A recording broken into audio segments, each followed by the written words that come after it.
vous êtes la bienvenue chez vous au قصر. تبغى دير جوست une chose. هسه اثناء تبغى في فرنسا. دونك الصباح يا ان اكتيفيست ميليتون يخدم يساعدكني يلو اغريسي سميتها كونسولات بوبيني. دونك الصباح وثنت واحد 20 مينوت القاع ما كي توصل لي بومبيي الحاجه. دونك اون لوي ابورت نوتر سوليداريتي ابارتير دو سي وقاص. دونك جي سوي انفورماسيون باش يعلم مادام خاطر الصباح في الكاي صلاح. On a tendance à dire que derrière lui il y a une matière grise, il y a des gens qui pensent qui تخميمن. Là اللي مغمكن لي ديسكور نداكلاس ils sont préparés. Il y a juste un indice. Ils nous ont présenté un ancien militaire, un général, Ali Qadiri. C'est la matière grise de l'armée. C'est un docteur d'État. Mon expérience politique, je n'ai jamais vu de ma vie quelqu'un, un homme politique aussi nul que lui. Vous voyez, c'est un docteur d'État. Donc imaginez-vous quelqu'un, 4e année, là je suis très. Vous voyez, il est dans son propre délire. Il va manipuler le NTV, il va manipuler les médias, le peuple algérien, il ne peut pas concevoir qu'il y a les réseaux sociaux, il a Facebook, il a tout ça. Donc, ils vont faire quelque chose qu'il ne peut pas maîtriser. Donc, il est dans un délire total. Je vais juste rapporter un témoignage de l'armée en 98, après l'assassinat de Madou Younes. J'étais dans une école militaire, l'école des sous-officiers, Skikda, Youssel, il a un discours, le même discours, il يخدم المحلن أي مازال يخدم ثورة. يهدر في الآيات الخارجية. الآيات الخارجية جيت شوية ميليتون بوليتيك depuis 89 donc j'ai cerné à peu près ce qu'il est en train de dire. يهدر في الانترناسيونال تيروريست الآيات الخارجية داخل الخارج الأعداء الجزائر في الداخل والخارج. ناس يبارلي دي تيروريزم en Algérie l'international islamiste les soutiennent. Et la fin j'arrive pas à comprendre هذا شو. إنك هو الدليل لا فرج فيها في اللاس برسما ماركي. إنك هو الدليل القاطع على ما أقوله ما شهدته بعض الولايات مؤخرا من محاولة زعزعة استقرار البلاد. إنك الناس هذو يحركوا فيهم كالماريونيت من برا. Il parlait de la Kabylie. Donc l'anticabilisme من قايد صلاح ne date pas d'aujourd'hui. C'est juste un témoignage. Donc sinon madame elle a fait le tour على كل شيء. يعطيكم الصحة.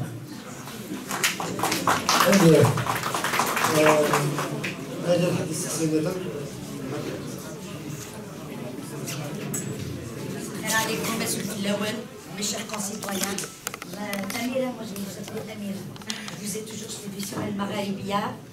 J'ai suivi lors des manifestations des médecins intermittents. Donc vous vous promenez chez moi, dans ma chambre, dans mon jardin, dans mon salon. Donc vous faites partie de nous. Bienvenue, bienvenue. Alors je connais votre militantisme. Donc nous allons rendre hommage d'abord à ce peuple algérien, à cette jeunesse, à cette vieillesse, à ces petits qui sont entre les vieux et les jeunes. Ils sont tous sortis, ils ont emboîté le 16, le 22, ils ont emboîté le pas, l'intelligence a emboîté le pas à la violence. D'ailleurs tout le monde, moi je savais qu'un jour que le peuple algérien allait bouger. Mais comment? Parce qu'on a l'habitude de jeter les pierres, d'insulter, de frapper, de casser les voitures. Mais cette fois-ci, vraiment, chapeau tout bas. Je tire ma révérence à ce peuple. Bon, je voudrais vous dire, Amira, maintenant, on ne va pas pleurer sur nos cendres, il faut apporter du feu, c'est ça. Je voudrais savoir, est-ce qu'il y a des suites à cette révolution, la révolution du sourire. Nous sommes le soleil, eux c'est la nuit. La nuit a peur du soleil. Donc je voudrais savoir, est-ce qu'il y a des suites dans l'avenir? C'est tout. Et je vous remercie. Merci à vous. Merci Amira. D'autres questions?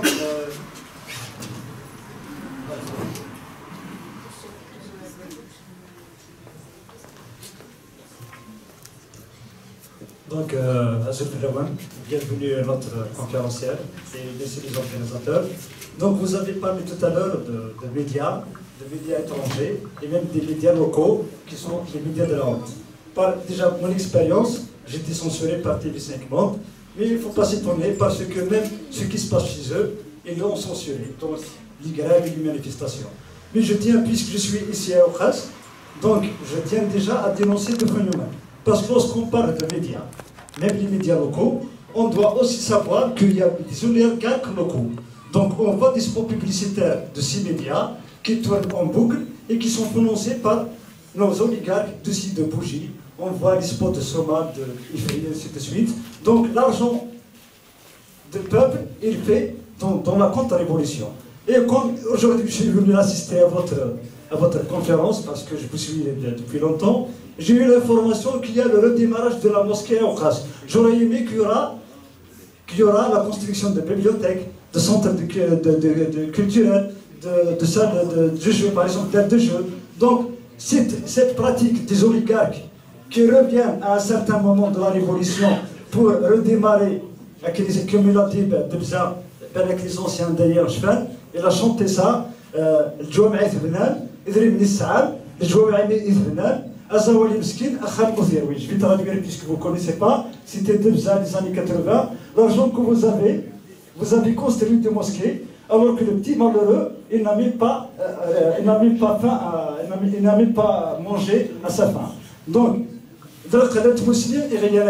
c'est le manque de la connaissance qui nous a fait ça. Donc c'est pour vous attirer l'attention que les oligarques de ce système, lorsqu'il y a des gens qui l'appellent ce système, c'est leur pratique même aujourd'hui, parce qu'ils ne savaient pas la révolution du 22 février, l'argent de ces oligarques, ils vont soutenir Tebbouna, Zdemouobien et tout ce qui s'ensuit. Donc ici à Okhas, je crois qu'on a encore besoin de centres de culture, de salles de lecture, de salles de jeu, de cybercafé, puisque vous avez de l'argent, on ne va pas refaire ces pratiques-là de former de Daesh, de former et ainsi de suite, et je vous remercie. Donc voilà mon Bien. Donc, Akar, trois questions.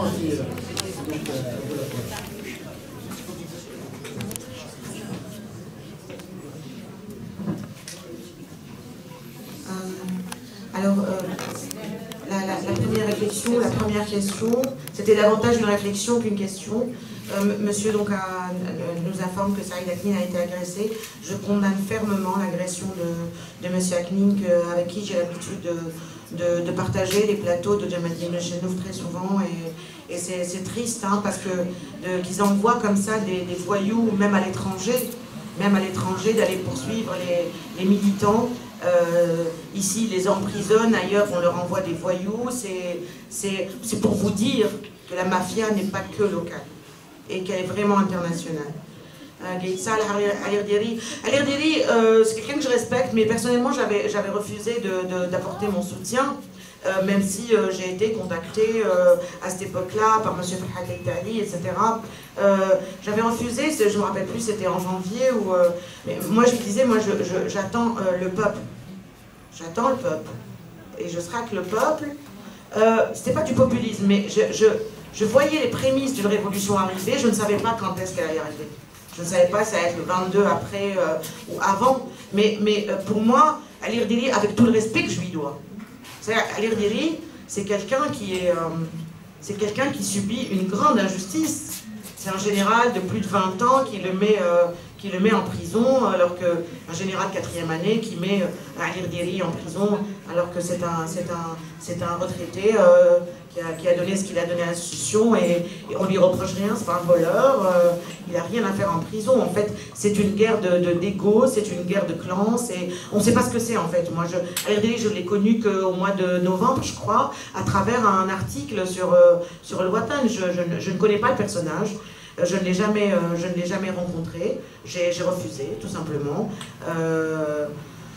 J'ai refusé parce que j'estimais que c'était pas la manière dont on devait... ça a coûté quelques plumes à Moatana. Je respecte que Mme Assoul l'ait soutenue à l'époque parce que, effectivement, peut-être que certains ont pensé que il fallait que quelqu'un enlève Gaïd de sa place parce qu'il allait nous emmener dans le mur. Et moi, j'ai pas soutenu. Par contre, je l'ai soutenu une fois qu'il était en prison. Là, j'ai beaucoup écrit, que ce soit sur lui, sur tous les détenus, sur Bourgara, sur Tabou, sur Belarbi, sur le général Ben Hadid, le pauvre qui s'est fracturé une hanche et qui finit sa carrière dans les géoles également, sur les centaines de détenus, des jeunes, pour un drapeau berbère, toujours la même voilà, et ça nous... Parce que vous avez cité l'anticabilisme, mais en fait, c'est un anti... ce sont des anticultures parce que ce sont des ignorants. Ce qui les dérange, que ce soit la région de Kabylie ou autre, c'est la question amazigh. La question amazigh n'est pas propre à l'Algérie. La question amazigh, c'est une question nord-africaine, ancestrale, c'est des milliers d'années d'histoire, et eux veulent nous imposer l'histoire avec l'arrivée de Orban de Nafar, et nous on dit non, il s'est passé des choses avant. Ok, il n'y a pas de souci, tu me racontes ce qui s'est passé après, mais je veux savoir quand est-ce que je veux savoir ce qu'a fait la Vieria, Massinissa, Takarnès, les différents rois numides qui en majorité, je pense qu'aucun n'a habité la Kabylie, ils ont tous habité le nord africain et l'Algérie dans toute sa splendeur et dans tout son espace. Donc leur problème c'est ça, c'est d'essayer comme, bon, ces Kabyles vivant dans les montagnes, souvent pas très faciles, etc. Ça a donné quand même un caractère assez bien trempé. Hein. Voilà, ils sont comme ça, ils se laissent pas faire et tout. Bon, ils nous embêtent, on va leur coller les étiquettes de séparatistes et puis on s'en débarrasse quoi. Vite fait, bien fait. Donc cette question-là, ils l'utilisent depuis tellement longtemps. Et là, tout le peuple s'en est rendu compte. Dans toutes les wilayas, on dit la Kabylie, Khaoutna, les Vogel, Nahar a essayé il y a 2 jours de dire ouais, un militant du MAC, étudiant d'un parti de je ne sais quoi, va déstabiliser l'Algérie. Aide étudiant, wahdo. Il déstabilise l'Algérie. Mais attendez, non, on arrête le délire, on arrête de fumer la moquette, parce que là, au bout d'un moment, ça commence à bien faire. Donc tout ça, ils l'ont utilisé. La question régionale, la question linguistique, la question religieuse, et ça, toutes ces leçons, on les connaît par cœur, on ne peut plus retomber dans les mêmes pièges qu'avant. Donc là, c'est fini. Mais bon, je le dis et je le répète, Ali Erdeli n'a rien à faire en prison, ni lui, ni... Parce que qu'est-ce qu'il a fait, monsieur? Il a commencé à mettre les oligarques et les responsables politiques, qui ont été responsables, effectivement, de la corruption. Qu'on parle de Oiria ou de Sellel, ils étaient responsables. Nul ne peut... Mais pas les seuls. La dilapidation et la corruption en Algérie, elle s'est réalisée à travers le vote de loi. La dilapidation s'est faite de manière, entre guillemets, légale. Donc ce sont ceux qui ont voté les lois, et ce sont tous les Garakos, les Rinflapéennes, qui nous ont emmenés droit dans le mur.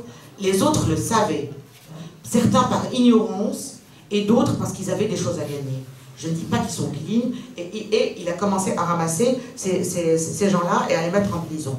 Mais en même temps, en essayant d'absorber la colère du peuple, en même temps, il mettait des innocents en prison. Et il s'est dit, donc, mais chauffe l'arbitre. Millefeuille. Responsable, innocent, et le peuple, il ne va pas s'en rendre compte. Non, mais attends, mec, c'est pas comme ça que ça se passe. Et il a mis énormément d'innocents en prison, que ce soit du Moudjahid Bourgara, de l'intellectuel Boumela, du chef de parti Karim Tabou, de Samir Belarbi et de tous les militants de Raj, les militants, etc. Ces gens-là, il les a mis pour essayer et les militants aussi du drapeau amazigh, pour essayer d'installer une sorte de confusion. Tout ça c'est vieux, ça marche plus. Ça marche plus. On vous envoie des doubeb, vous dire, moi je suis pas de Kabylie, je suis pas Kabyle. Mais moi je suis zouave, hein, et je l'assume, grave. Mais je l'assume, mais comme pas possible. Si pour toi, zouave, c'est militer pour ton pays, c'est vouloir un état de droit, c'est que la corruption s'arrête, c'est que le peuple puisse enfin accéder à sa souveraineté. Si pour toi ça, c'est la définition de zouave, eh ben il n'y a pas de souci, je l'assume. Donc ces choses-là ne fonctionnent plus, même les insultes, ça tient plus la route, ils ont tout essayé, Badissi, Novambaria, Zouave, les Menjel, toutes les terminologies qui se sont à chaque fois cassé la gueule. Ça, c'est une vérité par contre. Je pense avoir fait le tour de la première question. La deuxième, monsieur parlait de la violence, est-ce qu'il y a des suites? Non, c'est madame. Est-ce qu'il y a des suites? Lorsqu'on dit est-ce qu'il y a des suites à une révolution, vous savez, une révolution, Une révolution, ça commence, mais ça ne finit pratiquement jamais. Je suis désolée de vous le dire, ça vous déçoit peut-être. Une révolution, c'est des pensées. C'est Voilà. comme Georges Moustaki, révolution permanente. Voilà, exactement. Sans la nommer, je voudrais vous parler d'elle. Donc, la révolution ne s'arrête jamais, mais il s'agit à chaque fois de gagner des batailles. Et on en a gagné en tant que peuple énormément. On a fait en sorte de faire chuter un cadre.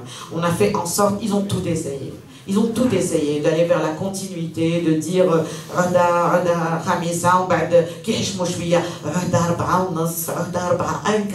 ils ont et le peuple a continué à dire non, on ne veut pas de ça. Le peuple est conscient de ce qu'il veut. Il veut la souveraineté pour lui, il veut la liberté pour lui. Et ça, le haut commandement avec cette brochette qui ne sait plus quoi faire, hein, veulent aller jusqu'au bout de leur politique suicidaire. Parce que c'est suicidaire que de vouloir enlever. Je vous le dis sincèrement, j'ai des craintes. À cause de leur jusqu'au-boutisme, j'ai des craintes quant à ce qu'ils risquent de faire. Parce qu'aujourd'hui, vous voyez bien que la majorité du peuple est contre ces élections.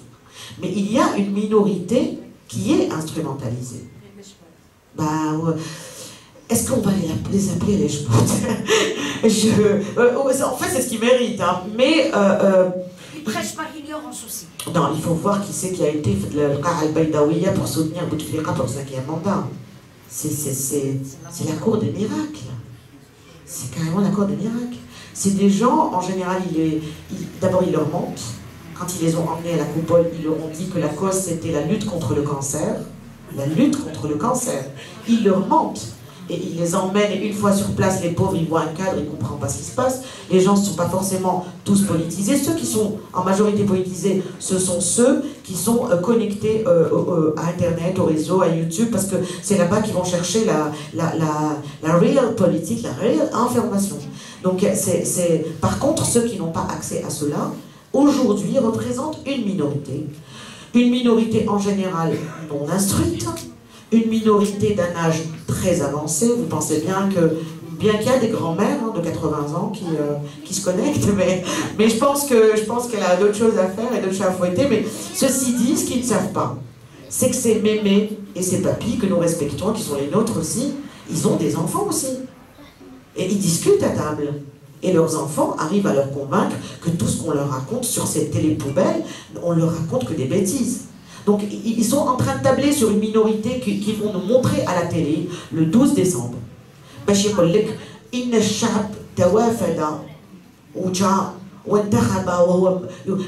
le disent là. Le monsieur récemment, enfin hier, celui qui a le tampon à la mettre le truc là, voilà, parce qu'il a trop prié, donc du coup ça l'a inspiré pour le mensonge. Donc ce type-là, qu'est-ce qu'il nous dit? Il nous dit que le chape et que nous sommes le reste des 48 millénaires qu'une minorité, ce qui est complètement faux. Donc ça vous rappelle la propagande du temps du fascisme, du nazisme, d'Hitler. C'était ça, hein, il fallait toujours instrumentaliser. Mais le problème, c'est que le cara blanche. Parce qu'il a d'autres moyens de s'informer. Parce que c'est vrai que la vieille mémé, avant de faire sa petite sieste, elle va mettre Shorok ou Nahar et elle va s'endormir avec voilà, si tu aimes l'Algérie, il faut voter pour qu'il Jazair. Donc vous avez l'impression après que si je vote pas, je suis un traître de chez traître, quoi. Alors que c'est l'inverse. Mais il ne faut pas en vouloir à cette minorité manipulée. Ça reste des Algériens qui sont manipulés. Donc moi, ce qui me fait peur et mes craintes, c'est qu'il y ait de la violence. Chose qu'on a condamnée jusqu'ici, et on l'a dit, notre révolution est une révolution pacifique, la révolution du sourire, et celle qui va aboutir à la révolution des consciences. Donc je l'espère qu'il n'y aura pas de violence contre ces gens-là. Je suis pour qu'on puisse empêcher le vote. On y va à fond la caisse. Je soutiens l'appel à la grève du 8, 9, 10, 11. On fera tout et de manière pacifique pour les empêcher. Et de toute manière, la révolution gagne déjà parce que c'est des élections caduques qui ne représentent absolument rien.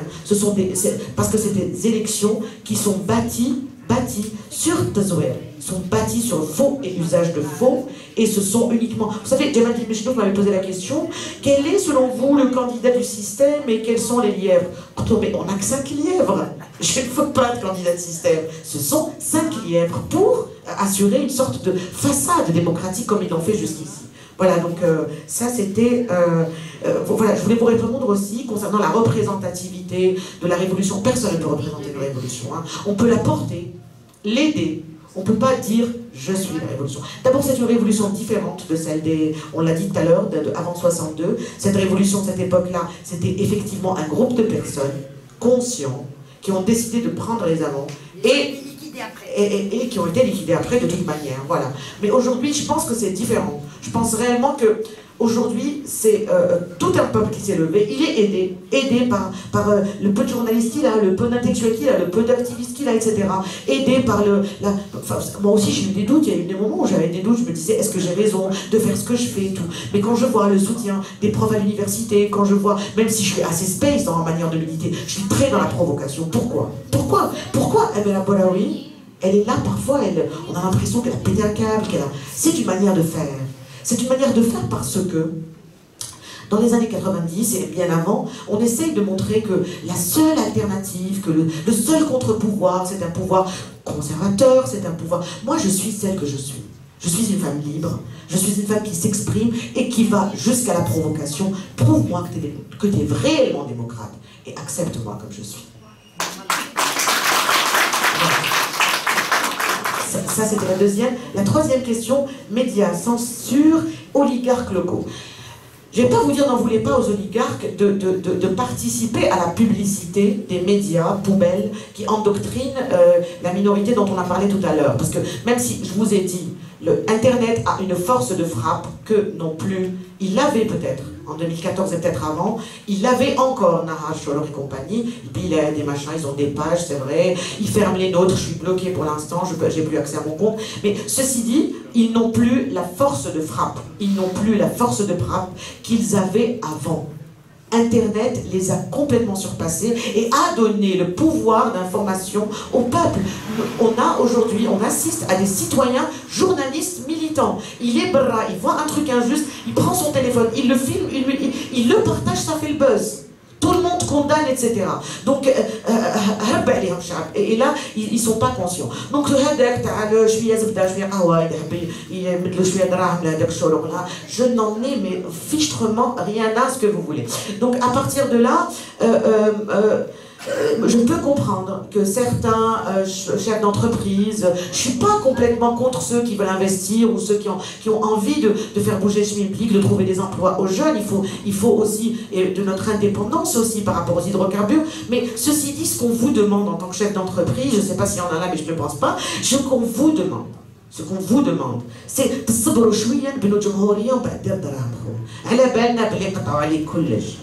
على بالنا بلي ما يجروا فيك باش غير يجوز واحد ميهوبي ولا فلان pourvu que la machine à crédit, la machine Afrique redémarre. On sait que, c'est ce que vous pensez, ce qu'on vous demande c'est que sans une réelle république, vous ne pouvez pas vivre heureux même si vous êtes riche avec un peuple dans la misère, avec un peuple qui souffre et avec un peuple soumis à l'esclavage. Parce que la tour d'ivoire tac, tu es dehors, tu es triste. Voilà, donc c'est ce que... Donc voilà, ils veulent donner de la publicité, ils en donnent. Reconstruction de la mosquée. Je pense qu'il ne faut pas trop polémiquer sur ce genre de détails. Je vous ai dit, ils n'ont pas de projet. Le seul projet qu'ils ont, c'est de la bigoterie. Moi, j'ai rien contre la religion, absolument rien. Mais beaucoup contre ceux qui l'instrumentalisent. Donc ceux qui instrumentalisent la religion, et on le voit même dans les discours des politiques, un peu de bigoterie, un peu de ceci, un peu de Dieu, un peu de Constante, un peu de... Mais tout ça, ça ne tient plus la route. C'est complètement dépassé. Complètement. C'est-à-dire qu'ils vont continuer un peu à résister avec ça, mais demain, le peuple de demain, cette nouvelle génération, elle te dit, moi je veux que tu me dises dans quelle faculté je vais étudier, quel niveau je vais avoir, est-ce que je vais avoir de l'emploi, est-ce que je vais continuer à ramener des visas d'études pour me casser. Le Harrak veut un travail digne, pour pouvoir avoir un logement digne, vivre dignement, avoir quelques rêves et l'espoir d'en réaliser au moins un. Voilà.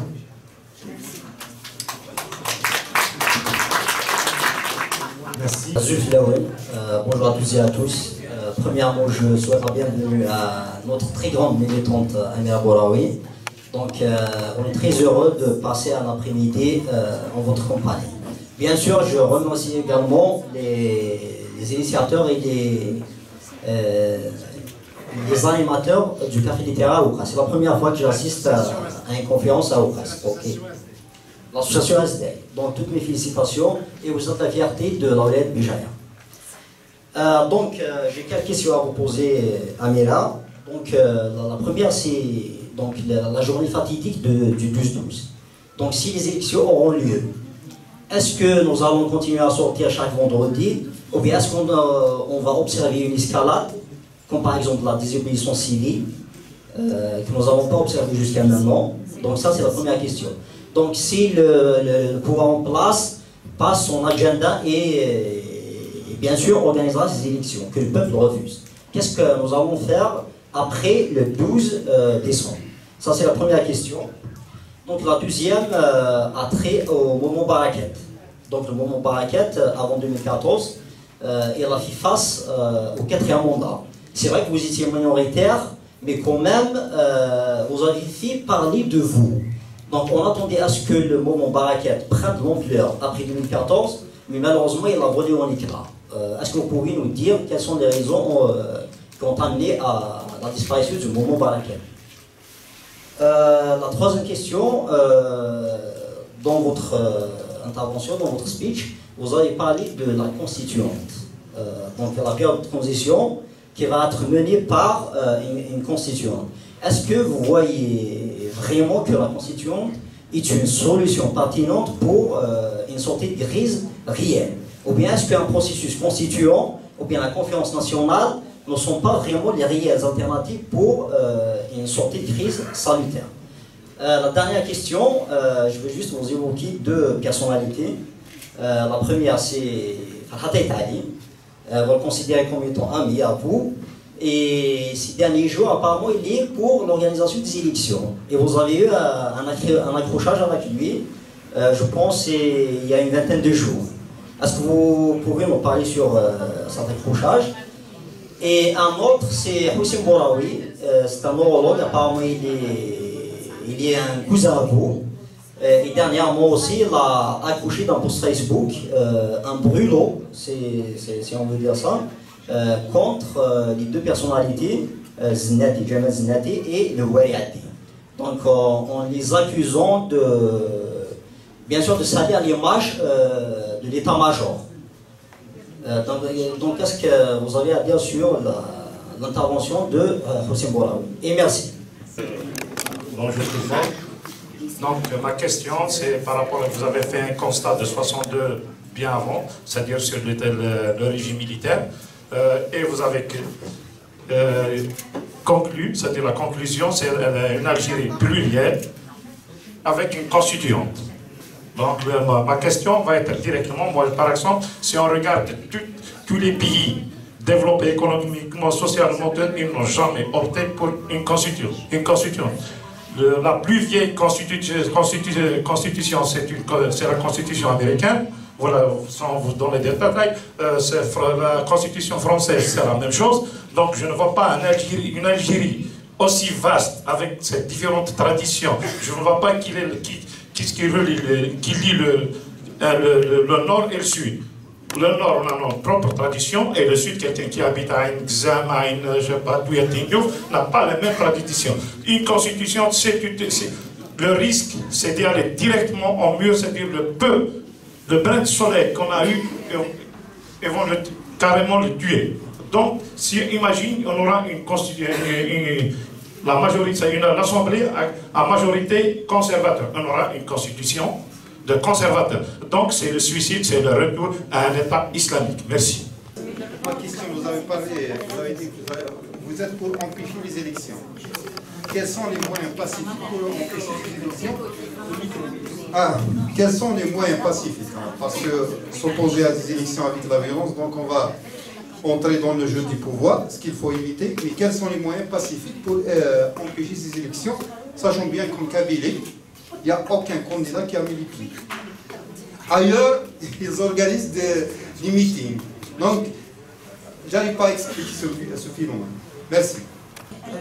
Le 12-12, est-ce qu'on va continuer à sortir? Est-ce qu'on va continuer à sortir après? Bien sûr que oui, bien sûr que oui, bien sûr que oui. Bien sûr que oui, parce que, en fait, le 12, j'ai comme cette impression qu'on lui donne plus d'importance qu'il n'en a, même si c'est une tentative de nous mettre au pas en tant que peuple. Mais le 12-12, c'est juste une salaire qui va être remplacée par un nom qu'ils donneront le 13, s'ils vont jusqu'au bout. S'ils vont jusqu'au bout. Et là, il y a deux écoles. Il y a ceux qui pensent que peut-être qu'au dernier moment, ils vont se ressaisir et voir qu'on a tout un peuple qui est là, qui est dehors et qui refuse qu'un président lui soit désigné et qui de toute manière ne retrouve aucun candidat qui est hors système. Vous savez, les 5 candidats ont soutenu le 5e mandat. Les 5 candidats font partie du système et n'ont pas permis aux autres politiques de se présenter. Ils ne se sont pas présentés parce qu'ils ont rejeté la légitimité de ces élections. J'estime que même aujourd'hui même, bien avant le 12, ces élections sont déjà non reconnues. Ces élections sont illégitimes, quel que soit le nom de l'épouvantail, du nom d'épouvantail qu'on nous donnera le 13, il ne sera pas reconnu comme légitimement président de la République. Donc celui qui a gagné, c'est la révolution, et le président, jusqu'à preuve du contraire, jusqu'à aujourd'hui, c'est encore le peuple, parce qu'il n'a pas décidé de choisir quelqu'un pour le représenter. Donc continuer à sortir, et pour répondre à une autre question où on disait quels sont les moyens, ça c'était la dernière question je pense, pour rester toujours dans le même thème, quels sont les moyens pour continuer pacifiquement à s'y opposer? Je pense que jusqu'ici, le peuple algérien a montré une grande conscience, un grand pacifisme, et il appelle à une grève des 8, 9, 10, 11, qui rappelle la grève des 8 jours de 1957. La grève des 8 jours de 1957 du peuple algérien qui en avait marre d'être colonisé et qui a décidé de débrayer, c'était pour faire entendre sa voix unanimement contre la répression et la présence coloniale. Donc là, c'est tout un peuple, même si on a fait une tentative au mois de mars, je crois, d'aller en grève, mais il avait mis quelques intellectuels, quelques militants avaient commencé à partager, allez, on rentre en grève et tout, mais là c'était trop précoce. Mais aujourd'hui, à quelques jours du passage en force et de ce que j'aimerais appeler un viol électoral, un viol, une énième mascarade, et c'est une manière pacifique aussi de démontrer qu'on ne veut pas de ces élections. Donc, grève générale, j'avais peur un peu que ce soit certaines wilayas ou certaines régions qui suivent et d'autres pas, mais là apparemment c'est tout le monde qui suit, et enfin du moins à Alger, à Oran, ils appellent, tout le monde appelle à la grève des générales, et ici aussi à Béjaïa hier. Constituante, donc je l'avais dit tout à l'heure, que il y a deux mouvances à l'intérieur même de notre peuple. Il y a ceux qui aimeraient bien aller vers des élections, mais des élections non organisées par le haut commandement militaire, mais à travers des civils et que tout le monde y participe. Mais il y en a ceux qui sont pour la constituante, et j'en fais partie. C'est à cause d'une constitution qui donne les pleins pouvoirs à un président de la République. Notre constitution algérienne, li darouha fi cinéma ou li khiyitha costume Bouteflika, هذا دستور إمبراطوري. دستور إمبراطوري يعطي كل السلطات لرئيس الجمهورية، تسمى كلي انتخبنا ربي وحطيناه في المرادية. Ce qui est inacceptable.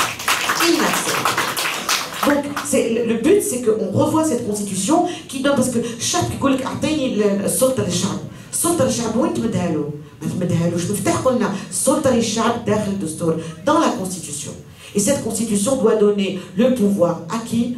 Au peuple, aux représentants du peuple. La PN ne vaut rien, le Sénat ne vaut rien, les ministres ne valent rien. C'est pour ça qu'il n'y a pas eu d'effet de feedback pour arrêter la corruption. Ils ont continué à voter des lois scélérates, des lois qui ont permis de piller le pays, mais il n'y a pas eu des pare-feux. Des pare-feux pour dire « Oh, c'est Mohamed Hanaya, si la Constitution avait protégé l'Algérie en donnant le pouvoir au peuple, à un moment, ici, c'est pas possible. Là, non. On a eu le cachet volé par le petit frère du président, qui lui-même, le président, était un narcissique égocentrique qui a décidé de donner la Constitution en 2008 et de s'accorder donc un 3e et un 4e mandat. Et à cette époque-là, il y avait un groupe d'intellectuels qui avait milité contre ce viol constitutionnel, mais à ce moment-là, il n'y avait pas beaucoup de monde dans la rue, il y avait quelques intellectuels, des écrivains. Vous pouvez retrouver vous-même sur Internet des gens qui ont signé des pétitions par milliers contre le viol constitutionnel et contre le 3e mandat, mais ce n'était pas possible. Les blessures encore du passé, de la décennie, parce que jusqu'à présent, j'entends un discours, et dans la question de monsieur, je descends à la question 3 avant de remonter. Donc, monsieur nous dit... oui, mais aucun pays n'a réussi. Moi, j'aime bien moi j'aime bien la révolution des œillets, le Portugal, certains pays d'Amérique latine, l'Espagne, tout le monde, même la France, sur ces 5 républiques, elle a eu 5 constituantes. Il faut une règle du jeu. Football sans règle du jeu, sans gradin, sans gardien, sans rien. Et tu me dis, en plus tu joues David contre Goliath. C'est impossible. Il faut une feuille de route. Il faut dire, voici ce qui nous rassemble en tant qu'Algériens. Tous ensemble, on vit ensemble sur ces bases-là, les bases du respect, de la liberté de culte, de la liberté d'individuel, de la liberté, etc., de la liberté d'entreprendre, de la liberté. La liberté, ça n'existe pas. Notre constitution est pleine de contradictions. Il vous dit quelque chose dans l'article 2, le contraire dans le 3, etc. C'est une constitution, on a l'impression que c'est un patchwork. On fait des morceaux de tissu comme ça, une sorte de patchwork. C'est pas bon, c'est pas bon. Et en plus de ça, et surtout, c'est le plus important, c'est que c'est une constitution qui donne les pleins pouvoirs au président. Il est élu là, avec دستور اللي يمدلو كل الصلاحيات ويجي يقول هو ولا غير غادني هذا الشعب تكون تقاسم معاه شويه pouvoir. Ce n'est pas humain. Celui qui détient le pouvoir ne voudra jamais le lâcher. C'est pour ça que c'est au peuple de récupérer le pouvoir parce qu'il ramène quelqu'un. Et puis vous avez des discours un peu mesquinistes. Bon, j'ai entendu quelques candidats. Ça m'a fait rire. جيت خدام عندكم كشعب زعما جاي حنين هكا جيت نخدم عندكم كشعب قال واحد كتب في فيسبوك ما في غير قالوا جيت خدام عندنا حبابك تجيب لي قهوه في كوبري.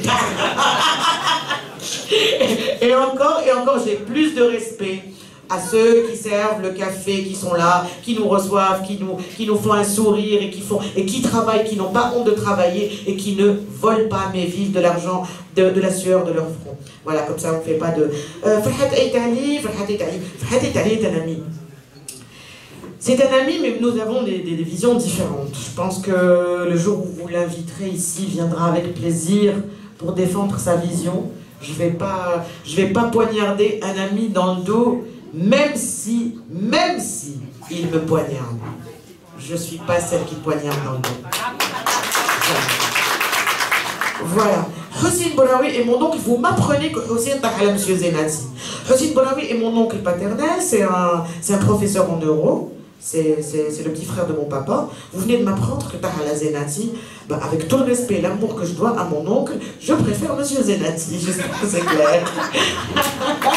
Je suis contre le communautarisme, le famille, le machin. Chacun il défend ses idées et voilà. Même si on est de la même famille, on a le droit de ne pas penser la même chose. Donc voilà. Je pense que empêcher les élections, je l'ai déjà traité, j'ai dit de manière pacifique avec la grève, etc. Et de toute manière, les élections étant caduques, elles sont empêchées d'emblée. On ne peut pas faire d'élections sans peuple. Et là, le peuple ne participe pas. Il a décidé de ne pas participer. Pourquoi les candidats ne viennent pas en Kabylie? Ils ne viennent pas en Kabylie parce qu'ils savent ce qui les attend surtout. Voilà, et qu'ils auront du mal à trouver une petite minorité qui applaudit. Voilà, j'ai pas peur de... Non, j'ai pas peur de l'islamisme, je vous l'ai dit. C'est une histoire complètement has-been, dépassée internationalement et nationalement, même si on tente encore d'instrumentaliser la bigoterie religieuse, parce que dans l'esprit de nos pays respectifs, où nous sommes à majorité musulmane, on veut toujours démontrer, et ça, c'est l'islamisme. Il y a une grande différence entre le musulman et l'islamiste. Le musulman vit sa foi à travers sa religion, et comme ancestralement on a toujours dit bin molek. L'islamiste c'est autre chose. Il peut ne pas être musulman, mais il va instrumentaliser l'islam à des visées de pouvoir, etc. Parce que quand je dis, parce que quand je vous montre, je fais de la bigoterie religieuse et je vous montre que j'en fais trop comme ça, parce que je vais essayer de parler à votre cœur et non pas à votre tête. Je vais parler à votre foi. Et vous allez vous dire peut-être que je suis tellement religieuse que ça va forcément faire de moi quelqu'un de bien. Les humains ne sont pas des gens bien. Non, je vous assure que non. Les humains sont, avec le temps, apprennent à être meilleurs. Les humains sont sujets à l'erreur. Les humains sont, comme dirait entre Nietzsche, entre le mal et le bien. Les humains s'améliorent, la spiritualité est importante, peut-être pour certains et pas pour d'autres. Ça permet d'avoir aussi un héritage aussi qui participe à un héritage culturel, etc. Ça peut, mais je refuse que quelqu'un utilise politiquement la bigoterie religieuse pour parler à mon cœur, car j'ai une tête et c'est avec elle qu'il faut parler. Voilà. Je pense avoir répondu à toutes les questions.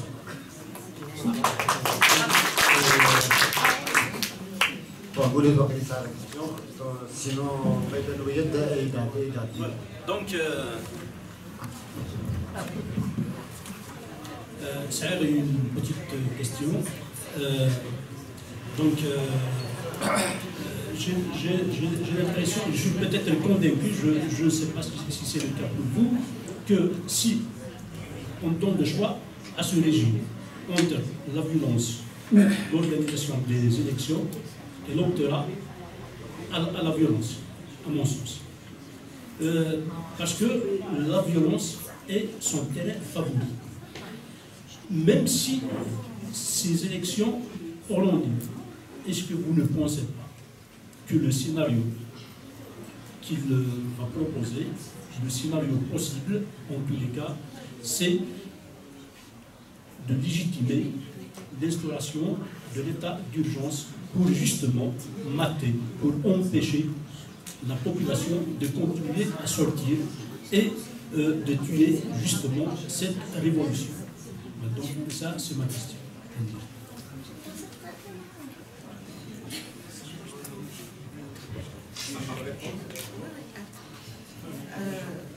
On peut s'attendre à tout. C'est pas un régime qui s'entraîne depuis quelques années.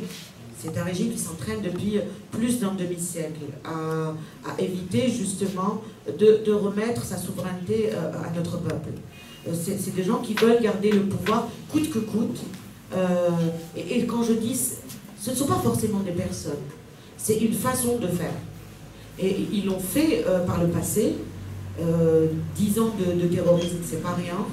Et il nous a fallu plus de 20 ans pas pour nous en remettre, mais pour qu'une nouvelle génération qui justement n'a pas vécu ces périodes. Vous savez, moi, en 2014, quand je sortais contre le 4e mandat, etc., j'ai dit, il y en a marre, et le type est malade, la Constitution n'est pas respectée, etc.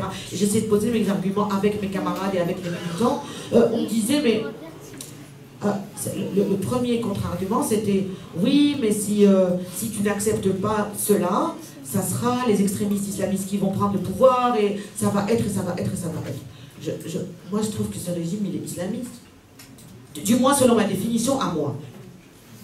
Il est clairement pas, peut-être pas musulman, mais il est clairement islamiste. Il est là, il endoctrine, nos écoles endoctrinent des enfants, leur font peur, la bigoterie est entretenue partout. Donc je vois pas ce que je risque en fait. Si ce n'est justement d'avoir une vraie république et qui soit débarrassée de cette bigoterie-là et qu'on commence à construire clairement et à respecter. Le jour où on arrêtera cette bigoterie, il y aura des croyants sincères. Aujourd'hui, tout le monde fait semblant, beaucoup du moins, fait semblant d'aller à la mosquée alors qu'il n'a pas envie d'y aller. Pour que tous on est en train de faire semblant, de faire dans l'ultra-bigoterie pour que la société nous accepte, pour qu'on dise de nous, parce qu'on vit encore à travers le regard de l'autre. On devrait cesser cela. Vivre pour soi, en soi, pour ses idées, partager avec l'autre, avec le respect de l'autre, mais pas à travers le regard de l'autre. Donc, pour revenir à l'état d'urgence, oui, il est capable. C'est un éléphant dans un magasin de porcelaine, ce gars. Il est capable de tout. Du jour au lendemain, il dit une chose, il dit son contraire. On est devenu Sha'b Abi, le lendemain, on est Jobdoma. On est super, on est magnifique, notre révolution est géniale. Ensuite, nous sommes des moins que rien. On est tout. On est Ayadi Khaledjia et on adore notre nation, etc. On est tout et contre tout. Et il est comme ça. Donc, oui, il peut aller jusque-là, oui. Oui, c'est envisageable. Amira, je voulais juste te poser une question sur un phénomène qu'on voit à travers l'histoire de l'Algérie, je ne sais pas. Quand je vois par exemple les années 90, بدينا زعما نشوفوا بالك تبدل je ne sais pas, راحوا جابوا لنا بودياف avec tout le respect pour Boudiaf, pour la personne. En 1999, bon, Boudiaf s'est éclipsé depuis 63, 65.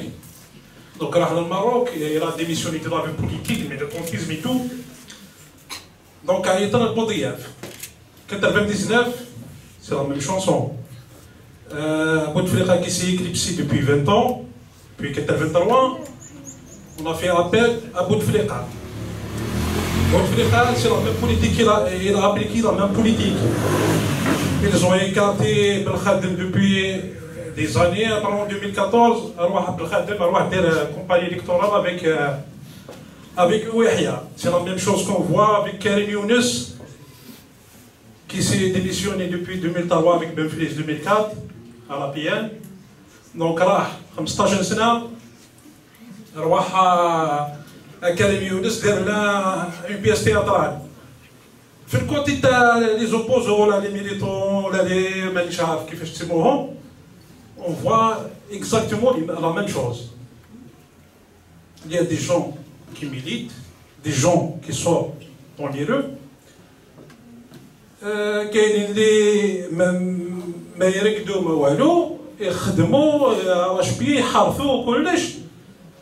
Mais quand on voit peut-être une petite lumière à باش تبدل, on fait appel à qui? À Hamrouch, Ibrahimi, je ne sais pas qui. À chaque fois, comme si on fait du recyclage des personnalités, au lieu de voir dans la rue des vrais militants, on fait, à chaque fois, on le congélateur, on joue au شكاين. والله je ne sais pas, والله نحوسوا باش يكون حاشاكم باش نعصروهم بها. Quand on voit Benflis par exemple, il était avec Bouteflika en 2003-2004, كان يتكل على لي جينيرون ما كلاش راه خلاص كان يولي à chaque 5 ans يجي بوينتي. Il n'a jamais milité. Donc en quelque sorte, c'est une politique, c'est un phénomène politique, mais j'aimerais bien une explication. Parce que il y a des personnalités qui s'éclipsent au moment de la révolution, parce que dans leur tête, ils savent bien qu'en coin, ils vont faire appel à eux pour représenter les Hathoukan في. Donc c'est le cas par exemple, bon, Bembito, comment il économise une personnalité, je l'admire. Mais par exemple, il ne s'est pas jamais investi في التيرا, alors je peux dire la même chose, par exemple les intellectuels ou la مانيش عارف Amin Zawi par exemple, كاين بزاف, quand tu les vois, jamais تلقاه داخل هكذاك في المعمعة, يقعد من الهو ويشوف. ابري كي تبدا هكذا كيعيطوا له صحاب Je trouve ça malheureux. Parce que en quelque sorte, on applique la même politique que le pouvoir. Les dinosaures, c'est la même chose. Donc en quelque sorte, c'est quoi ce phénomène? Alors, concernant la première question sur pourquoi nous sommes constamment en train d'attendre le Messie, le Mahdi Montadalo, appelez-le ce que vous voulez. Donc tout le temps en train de chercher et de ramener, le régime nous a ramené Boudiaf, a ramené Bouteflika, a ramené tous les autres. Alors, bon, déjà la comparaison entre Boudiaf et Bouteflika, ça n'a absolument rien à voir. Boudiaf, en post-indépendance en 1962, c'était le premier, contrairement à ce qu'on pense, beaucoup pensent que c'est le FFS qui a été le premier parti d'opposition à être créé, et non, c'était le parti politique de Boudiaf. Exact, et qui lui, en tant que père du FLN, le père légitime, vous savez, il y a eu, avec l'assassinat de Boudiaf, il y a eu un infanticide, un parricide, excusez-moi, un parricide. Il a été le père du FLN, et les enfants par la suite du FLN ont assassiné Boudiaf parce qu'il a voulu, depuis le début, depuis le départ, depuis après 62, remettre le FLN au musée. Il a dit, ça y est, c'est bon, et il a apporté les fruits, il a apporté l'indépendance. C'était une formation armée et politique, mais on ne va pas instrumentaliser le sigle pour s'accaparer la révolution. Et c'est ce qu'ils ont fait, ces moudjahidines et surtout les faux d'entre eux. Et c'est pour ça qu'aujourd'hui, il est question de continuer à militer aussi pour que ce FLN et ce RND qui sont grandement responsables de la situation dans laquelle nous nous trouvons aujourd'hui, qu'ils soient mis à l'écart, les deux, de la future vie politique de la nouvelle République. Ce n'est pas possible de continuer avec ces gens-là qui continuent encore, et c'est là où on se dit où est le changement de système, qui sont actuellement encore majoritaires à la PN et qui continuent à voter des lois. Pourquoi on continue à chercher tu sais, dans toutes les révolutions, il y a toujours des repères de sagesse, des repères de ceux qui ont été droits dans leurs bottes et qui ont été, je dirais, les justes quelque part, et qui sont des références qui peuvent apporter quelque chose à travers leur réflexion. Boudiaf était un visionnaire, mais qui est parti en exil, tout comme Aït Ahmed a pu l'être. Ils sont partis parce qu'ils n'ont pas eu de place ici. Parce qu'ils ont décidé que ça allait être le parti unique. Hamouche est quelqu'un que je respecte, mais c'est quelqu'un qui connaît trop bien le système et il savait, peut-être c'est pour ça qu'il a refusé, quand on lui a fait du pied pour prendre la manette du pouvoir, et de transition ou autre, qu'il a refusé parce qu'il les connaît trop bien et il a dit c'est exactement le même système et les mêmes causes entraînant les mêmes effets. Ben Bitoul aussi est quelqu'un de respectable. Ces gens-là, est-ce qu'ils sont appelés par le pouvoir pour... Enfin, la question n'a même pas besoin d'être posée en fait. Ils sont appelés par le pouvoir pour gagner en légitimité. Le pouvoir est illégitime et il va, à chaque fois, il cherche à... Il l'a déjà fait avec tellement de personnalités politiques. Le pouvoir prend l'opposant, sincère qu'il soit, ou peut-être pas. Il le mâche et il le jette. Parce qu'une fois que le régime, comme il est corrompu, fin, c'est tout ce que vous voulez, dès qu'il prend une personnalité politique, elle ne garde plus ni sa liberté, ni son intégrité, ni absolument rien. Il vous salit, il vous mâche comme un chewing-gum et vous jette.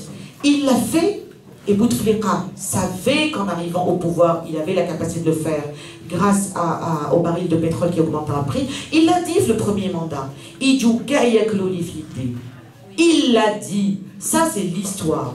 Donc, il nomme, il donne des postes, tout le monde est content d'avoir une gamelle de quoi manger, et puis après, vous n'avez plus de crédibilité. Une fois que vous acceptez d'être corrompu, non pas d'obtenir un... Je suis plus quelqu'un qui condamne comment dirais-je? Je suis plus quelqu'un qui condamne les militants qui ont de l'ambition. Je ne suis pas quelqu'un qui condamne l'ambition. Vouloir devenir un jour ou ministre, ou pour apporter quelque chose, une vision.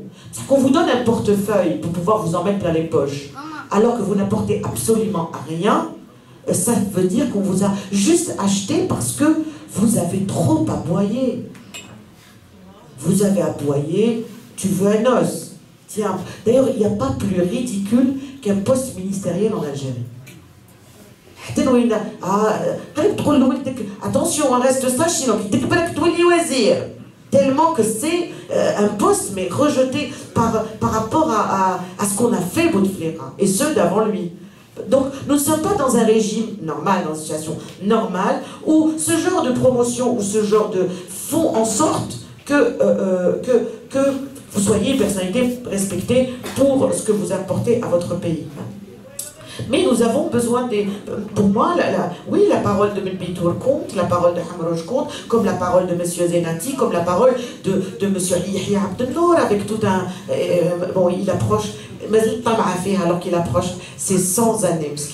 Et non, il y a des gens que je respecte, et leur vision, et leur sagesse est un plus. Ça ne veut pas dire qu'on va créer un nouveau Zaïm, mais c'est un plus. Alors, est-ce que Boulaoui va rejoindre les rangs? Alors, non, rejoindre les rangs, je ne sais pas ce que vous entendez par rejoindre les rangs. Je ne sais pas ce que vous entendez. Si vous pensez que j'ai un jour espéré ou voulu avoir un poste de ministre, je ne suis pas quelqu'un qui... Je brille sans ça. Sans ça. Je n'ai pas besoin de ça. Je me suffis à moi-même. Ça ne s'appelle pas de l'égocentrisme, mais je n'ai pas besoin ni de galon d'un général, ni d'un poste dans un ministère pour exister. J'existe pour moi-même et à travers les idées que je défends. Donc, merci infiniment. Si un jour j'ai un plus à apporter dans un autre domaine, mais être dans le pouvoir, c'est pas... J'ai pas rêvé de ça. Et puis le pouvoir, je l'ai. Attention, ceux qui a le militant et celui qui a le plus de pouvoir. Contrairement à ce que Malik Shkara pense. L'espoir du 22 février, il est toujours là. Dire que la révolution, si elle n'aura pas lieu, je sais pas, il pense que la révolution, ou le 12 décembre, ou alors pour élire un pape, comment on appelle ça déjà, les feux là, le conclave, voilà. On attend pour voir si la fumée est blanche ou noire. Mais non, c'est pas ça. La révolution, elle est en cours. On la vit. Elle n'a pas une date de péremption. C'est pas la révolution, bon, elle avait débuté le 22 et elle va se terminer telle date. On la vit, ce sont des étapes. On a fait en sorte de faire échouer déjà deux tentatives de 5e mandat, de 4 mandats et demi, des élections qui voulaient être imposées le 4 juillet. Il a essayé. Donc celles-ci seront aussi tellement illégitimes qu'elles n'auront pas lieu d'elles-mêmes. C'est-à-dire, même s'il tente de mettre un type avec son costume cravate pour dire voici, personne ne va le reconnaître parce que le peuple ne participe pas à ces élections-là. C'est un président désigné et ce qu'on souhaite, ce sont de réelles institutions, une feuille de route et des institutions qui résistent au temps. Les institutions vivent indéfiniment. L'autre me parlait de constitution. La constitution américaine n'a pas été changée depuis qu'elle a été mise sur la table. Et les Américains ne se sont pas bouffés entre eux en disant ouais, toi t'es d'origine espagnole, toi t'es devenu de Malte, et toi t'es juif, et toi t'es ceci ou chrétien ou autre. Ils ont bâti une nation sur la base de la constitution et où l'article 1er est avant tout la liberté. Avant le peuple, il y avait deux peuples qui luttaient. Avant le peuple, il y avait des régions plus conscientes que d'autres par rapport à leur histoire, par rapport à leur militantisme. C'est pas des peuples génétiquement différents. C'est des peuples qui vivaient dans des régions différentes et qui ont de part... Béjaïa, depuis des siècles, reçoit des gens qui viennent d'ailleurs. C'était une ville commerçante, c'est une ville très tolérante, c'est une ville qui est en avance par rapport à un vécu. C'est une ville qui a donné aussi énormément d'intellectuels et c'est une ville où je suis aujourd'hui à Aoukas dans un café littéraire alors que j'aimerais être dans un café littéraire à Ouargla, pas ici. Qu'est-ce que j'ai apporté? Rien. Je suis venu discuter, c'est tout. Donc c'est quelque chose, c'est une locomotive et qui va apporter encore autre chose aux autres régions. Donc, vous savez, Gaït Salah, il nous voit tous, ou chaque gars, tout fait malgré حطوه في الحبسة Alors que Toufir, moi je fais partie des militants qui en 2014 ont demandé à ce que Toufir démissionne, Gaïd démissionne, et tous les généraux âgés de plus de 65 ans de prendre la démission, Khoya Aziz. حنا الجيش الوحيد اللي عنده ان بي بي تاع 80 سنه في حاله حنا كون يجي العدو انا نخاف منك اكثر من العدو. C'est pas normal. Il faut sortir à la retraite, on leur a demandé. Mais lui, comme ils étaient en guerre, des clans, je ne sais pas, parfois ça se limite, parfois c'est tellement absurde que je préfère ne pas connaître les détails d'histoire. Parce que c'est pathétique. Et surtout quand c'est l'avenir d'une nation qui est en jeu.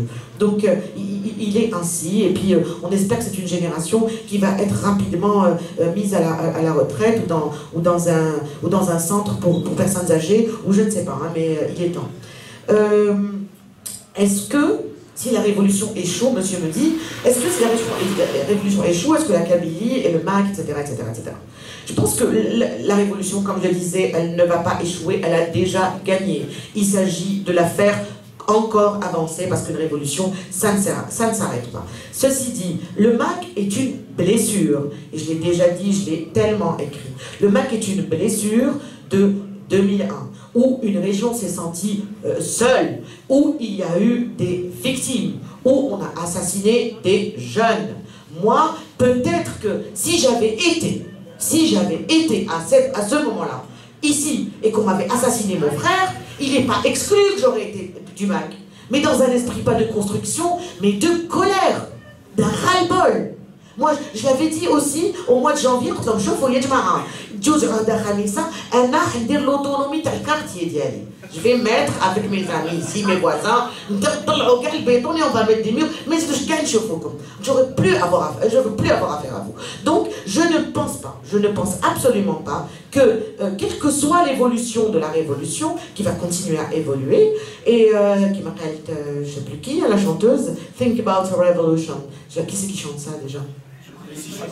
Yes, Tracy Chapman. Je commence à avoir des trucs. Ben, voilà, la révolution se poursuit et je pense que le MAC aujourd'hui, et vous ne pouvez vous imaginer le plaisir que j'ai pu éprouver. Je suis allée 2 fois à Montréal, je suis allée à Paris à Place République où il y a, contrairement à ici, beaucoup plus de maquistes. Pourquoi l'esprit du MAC voyage ainsi? Parce que c'est du dégoût. Ils partent par dégoût. Voilà. Et ils s'inscrivent dans quelque chose qui leur rappelle leur terre natale, où ils sont nés. Mais ils partent par dégoût. Quand il y a eu l'espoir du 22 février, je voyais le drapeau amazir avec le drapeau algérien, et une union et un espoir d'un peuple ensemble qui, aujourd'hui, enfin, va se réconcilier avec son histoire plusieurs fois millénaire par rapport, pour cette Algérie, à travers le drapeau national et à travers un emblème qui raconte une histoire. Je vous remercie de m'avoir invité. Je remercie les organisateurs. Je vous remercie et je m'excuse pour ceux qui n'ont pas eu de chaise et qui sont restés debout. Je suis vraiment désolée et je vous remercie d'avoir été là. Ce fut un honneur et je reviendrai encore au presse. Et merci à vous.